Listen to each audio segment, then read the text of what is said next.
வந்தது தெரியும் போவது எங்கே வாசல் நமக்கே தெரியாது.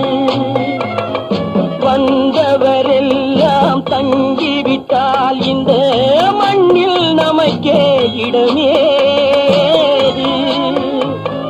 வாழ்க்கை என்பது வியாபாரம், வரும் ஜனனம் என்பது வரவாகும், அதில் மரணம் என்பது செலவாகும். போனால் போகட்டும் போடா,